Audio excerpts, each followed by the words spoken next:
ETF index mutual funds నేర్చుకుని stock మార్కెట్లో రాణించాలనుకుంటున్నారా? వెంటనే ఈ నెంబర్కి కాల్ చేయండి.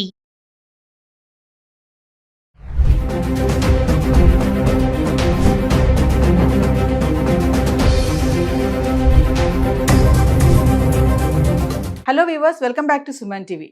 The great grandson freedom fighter Kanneganti Hanumantharao గారు పిహెచ్డి ఇన్ అమెరికన్ స్టడీస్, అమెరికాలో ఉన్నటువంటి 12 యూనివర్సిటీస్లో ఎక్స్పర్టీస్, అంతేకాకుండా centre for human security studies founder and executive director Ramesh Kanneganti గారు మనతో పాటు ఉన్నారు. సార్తో మాట్లాడదాం. నమస్తే సార్. నమస్తే నవీన గారు. నమస్తే. ప్రెసెంట్ అమెరికాలో ఉన్నటువంటి సిచ్యువేషన్ గురించి మనం చాలా వీడియోలో మాట్లాడుకున్నాం. మన స్టూడెంట్స్కే కానీ అక్కడ ఉద్యోగాలు చేయాలనుకునే వాళ్ళకి ఎదురవుతున్నటువంటి సమస్యలు. చాలా మంది అబ్రాడ్ వెళ్ళి సెటిల్ అవ్వాలి, అక్కడే ఉండాలి, మంచి లైఫ్ చూసుకోవాలి అనుకుంటారు. సో ఇప్పుడు ఇటువంటి పరిస్థితిలో అక్కడే కాకుండా వేరే కంట్రీస్లో కూడా మేము ఆపర్చునిటీస్ ఇస్తాం, మీకు మా దగ్గరికి రండి అంటూ రెడ్ కార్పెట్ వేసి కూడా పిలుస్తున్నారంట. సో ఒక్కసారి దీని గురించి మాట్లాడుకుంటే ఏ కంట్రీస్ ఎలా ఉంది అంటే ఆపర్చునిటీస్ విషయంలో? వెరీ గుడ్ మేడం, చాలా టైమ్లీ అండ్ మీనింగ్ఫుల్ క్వశ్చన్ మీది. అంటే ఈ కాలానికి సంబంధించి చాలా అర్థవంతమైన ప్రశ్న మీరు వేశారు. అమెరికానే వెళ్ళి అమెరికాలోనే మనం అసలు అమెరికా ఎందుకు వెళ్తున్నాము? Good standard of living, technology ఉంది వాళ్ళ దగ్గర, ఇన్ఫ్రాస్ట్రక్చర్ బాగుంది, రోడ్స్, తర్వాత మిగతా అన్ని విషయాల్లో కూడా వెల్త్ క్రియేషన్ చేయడానికి, సంపద సృష్టికి తక్కువ కాలంలో ఎక్కువ సంపాదించవచ్చు అనేగా వెళ్ళేది జనరల్గా మాట్లాడుకుంటే. సో ప్రపంచంలో ఇప్పుడు ఒక్క అమెరికానే కాదు, అమెరికాతో పాటు ఇంకా చాలా దేశాల్లో సంపన్నంగా ఉన్నాయి, వెల్త్ ఉన్నాయి.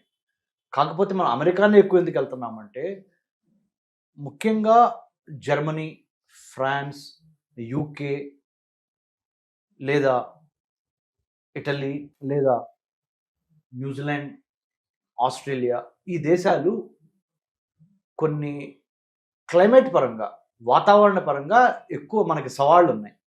అమెరికా మనకి సెకండ్ హోమ్ అయిపోయింది. ఎందుకంటే చాలామంది ఇండియన్స్ ఉండటంతో పాటు నార్త్ అంటే అమెరికాకి ఈస్ట్ కోస్ట్న ఒక రకమైన క్లైమేట్, వెస్ట్ కోస్ట్న ఇంకో రకమైన క్లైమేట్, మిడ్ వెస్ట్ అమెరికాలో మధ్యలో ఇంకో రకమైన climate.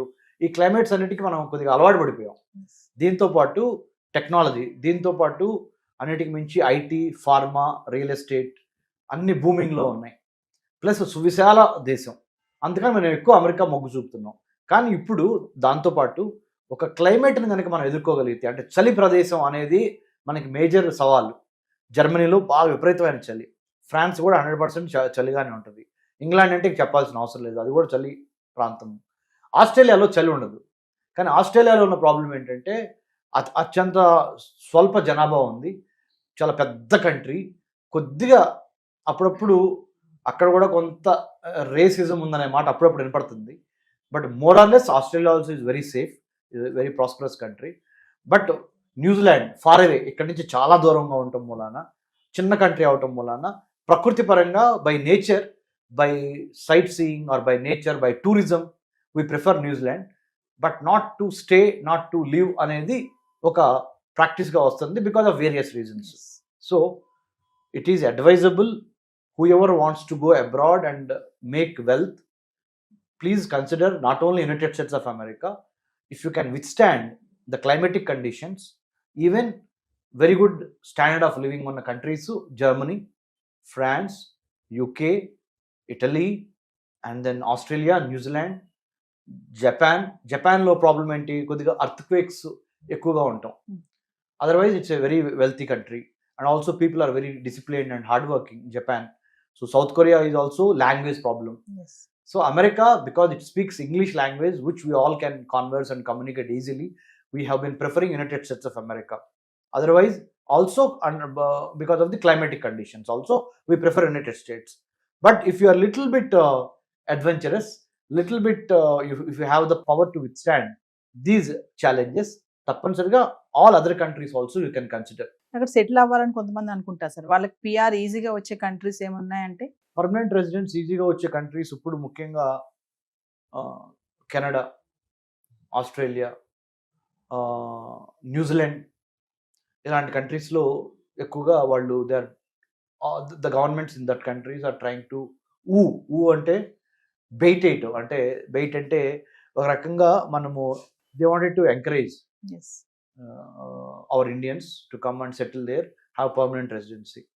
But we have to wait and see to what extent our Indians like మన భారతీయులు ఎంతవరకు వెళ్తారు అనే దాని మీద మనం వేచి చూడాలి. ఎందుకంటే అమెరికా అయితే ఈజీ, అమెరికా అయితే నా సెకండ్ హోమ్ అనే ఒక ఫీలింగ్ ఎక్కువగా మనకు వచ్చేసింది. ముఖ్యంగా science, technology, engineering, mathematics and medicine స్టూడెంట్స్కి స్టెమ్ స్టూడెంట్స్ అంటారు.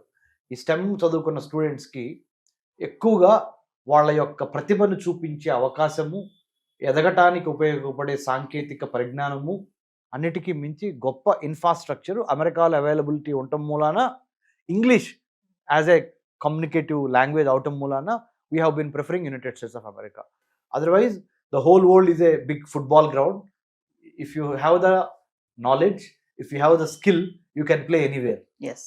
రమేష్ గారు, ఒక విషయం చెప్పండి. చాలా మందికి పిల్లలే కాదు, స్టూడెంట్స్ ప్లస్ వాళ్ళ తల్లిదండ్రులు కూడా ఎందుకు అబ్రాడ్ ఎడ్యుకేషన్ అనగానే యూఎస్ఏ వైపే వెళ్తూ ఉంటారు, ఇతర కంట్రీస్ ఎందుకు చూడరు అసలు? మీరు అన్నట్టుగా ఇప్పుడు స్టెమ్ చెప్పారు, అదే ఆలోచన పెట్టుకునే అంటారా లేక తెలియక అంటారా? ఫస్ట్ అయితే అదేనండి, స్టెమ్ అంటే మెరిట్కి ఎక్కువ ప్రాధాన్యత ఇచ్చి తద్వారా వెల్త్ క్రియేషన్, సంపద సృష్టికి అమెరికా అయితే ఈజీ. అమెరికా అయితే మనకి తెలిసిన వాళ్ళు ఉన్నారు, ఎందుకంటే చాలా మంది ఇల్లు ఉన్నారు కదా, మన ఇంటి పక్క నుంచో లేకపోతే మన వీధిలోనో లేకపోతే మన టౌన్లోనో చాలా మంది వెళ్ళి ఉన్నారు. More over life, Liberty, pursuit of happiness అనే 3 సిద్ధాంతాలు అమెరికన్ కాన్స్టిట్యూషన్ ద్వారా అమెరికాలో వచ్చింది. ప్లస్ ల్యాండ్ ఆఫ్ ఇమిగ్రెంట్స్, ఎంతోమంది వలస వెళ్ళిన వాళ్ళు అమెరికాలో ఉన్నారు. It's land of immigrants, land of opportunities, భూతల స్వర్గం అని ఇట్లా ఏదైతే ఒక ఇమేజ్ ఉందో అమెరికాకి, ఆ ఇమేజ్ వన్ డేలో వచ్చింది కాదు. I have been to United States of America. I studied and I also taught in many US universities, worked in many places. Definitely amazingly beautiful country with multiculturalism and multi-climatic conditions and everything. But the only thing is, అమెరికానే ఎందుకు మొగ్గు చూపుతున్నాము అంటే ఈ కారణాల మూలాన, multicultural, multi ethnic, multilingual, plus technologically, intellectually, మెరిట్కి కూడా ప్రాధాన్యత ఉన్న దేశం కాబట్టి meritorious students, skilled students or skilled labour would like to go to United States of America. And also the American dollar, the dollar dream, సంపద సృష్టి, సంపాదించుకునే ఇది అక్కడ ఎక్కువగా ఉందనే ఈ కారణాలు కూడా వెళ్తున్నాము. అమెరికాలో సమస్యలు లేవా అంటే సమస్యలు ఉన్నాయి. అక్కడ కూడా మనకి ఇక్కడ కులం ఎట్లానో, మతం ఎట్లానో, అక్కడ వర్ణ వివక్షత అంటే colour difference, blocks versus whites, Hispanics అంటే లాటినోస్ ఆర్ ఏషియన్ అమెరికన్స్, అట్లా Cuban Americans, Italian Americans, Jewish Americans, అక్కడ కూడా చాలా విషయాలు ఉన్నాయి. అంటే కానీ అమెరికాలో ఇంతవరకు 1789 నుంచి వాళ్ళ వరకు చూసుకుంటే ఇంతవరకు అమెరికాలో ఒక లేడీ ప్రెసిడెంట్ రాలా అమెరికాకి. కానీ మనమైతే ఎంతోమంది చీఫ్ మినిస్టర్ని, ప్రైమ్ మినిస్టర్ ఇచ్చున్నాము. ప్రెసిడెంట్స్ ఇప్పుడు మన current president of India honourable Draupadi Murmu గారు, the farmer prime minister of India శ్రీమతి ఇందిరాగాంధీ గారు, many chief ministers, Mamata Banerjee గారి దగ్గర నుంచి, జయలలిత గారి దగ్గర నుంచి ఎంతోమంది చీఫ్ మినిస్టర్స్ మనకి women have played dominant role. America మరి the oldest democracy in the world, ప్రపంచంలో అతి పురాతన ప్రజాస్వామ్యం అమెరికా అనే పేరుకి. కానీ ఇంతవరకు ఒక మహిళ అధ్యక్షుడు కానీ అంటే అధ్యక్షురాలుగా కానీ అవ్వలేదు. So what does it mean? They also have to rethink about it. వాళ్ళు కూడా ఆలోచించాలి, పునరాలోచించాలి అమెరికన్స్. సో ఎనీవే, ఇండియాకు ఉండాల్సిన పాజిటివ్ పాయింట్స్ ఇండియాకు ఉన్నాయి, అమెరికాకు ఉండాల్సిన పాజిటివ్ పాయింట్స్ అమెరికాకు ఉన్నాయి, మన బలహీనతలు మనకున్నాయి, వాళ్ళ బలహీనతలు వాళ్ళకు ఉన్నాయి. బట్ ఇప్పుడు ప్రస్తుతం ప్రపంచీకరణ మళ్ళీ బ్యాక్ అవుతుందని చెప్పాను నేను. ఇదివరకు లిబరలైజేషన్, ప్రైవేటైజేషన్, గ్లోబలైజేషన్ ఉంది కదా. ఇప్పుడు ఏమైందంటే లోకలైజేషన్, లోకల్స్కి ఫస్ట్ ప్రాధాన్యత ఇచ్చిన తర్వాత ఎవరికైనా ఇవ్వాలి అనే ఒక సిద్ధాంతము, ఒక మైండ్ సెట్ ఇప్పుడు చాలా బలంగా ప్రతి దేశంలోనూ మనకు కనబడుతుంది.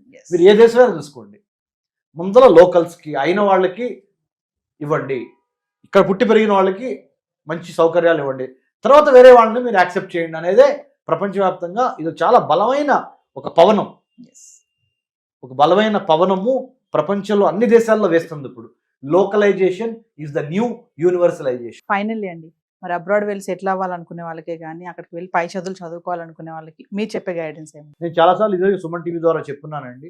అబ్రాడ్ వెళ్తాం తప్పు కాదు, కానీ అబ్రాడ్ వెళ్తానికి అమ్మా నాన్నల్ని బలవంతం చేసి ఎడ్యుకేషన్ లోన్లు తీసుకొని తద్వారా వడ్డీలు కట్టలేక ఇబ్బంది పడద్దు. మెరిట్తో మీరు అబ్రాడ్ వెళ్ళగలిగితే వెళ్ళండి.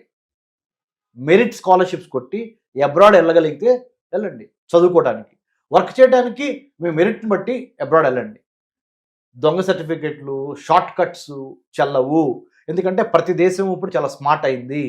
టెక్నాలజీ ద్వారా మనం చేసే ఏ తప్పులైనా సరే వాళ్ళు గమనించగలుగుతున్నారు. మనం కూడా వాళ్ళు చేసే తప్పులను గమనించగలుగుతున్నాము.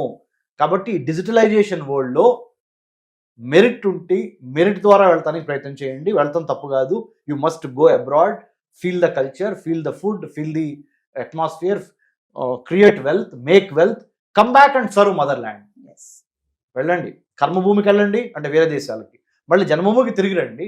కానీ కర్మభూమికి వెళ్ళేటప్పుడు మాత్రము షార్ట్ కట్ ద్వారా, తప్పుడు డాక్యుమెంట్స్ ద్వారా, తప్పుడు ఉద్దేశాలతో వెళ్ళొద్దు.